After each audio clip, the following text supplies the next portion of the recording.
I recently consecrated the little church of St. Augustine at Palmwoods. It was consecrated almost 100 years to the day since it was opened by Archbishop Sharp in 1925. It was a great celebration of faithful Anglican witness in the Sunshine Coast hinterland in a season where we're busy deconsecrating far more church buildings than we're consecrating. In 1925, even as the Synod was wondering where to find more clergy and more money, 6 new churches were opened. Between 1920 and 1930, perhaps some of the most challenging years for the fairly young Diocese of Brisbane, around 50 churches were opened.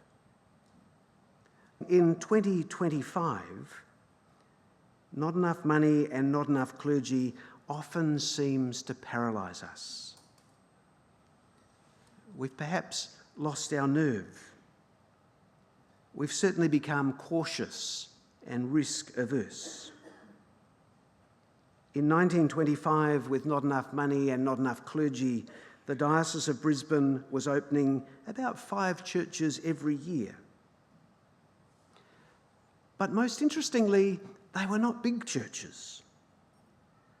I recently joined in the centenary celebrations at the Church of the Ascension at Morningside. The church was full, which meant there might have been 70 people there. And so while we've always had and always will have bigger churches, perhaps those small gathered communities are actually part of our DNA. We've never been mega churches. We've mostly been small. I'm reminded of another quote by Walter Brueggemann, who wrote,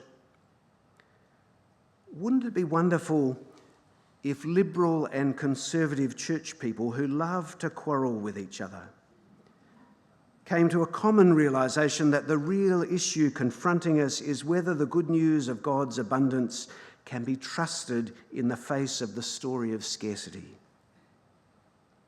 He said, "What we know in the secret recesses of our hearts is that the story of scarcity is a tale of death. And the people of God counter this tale by witnessing to the manna in the desert."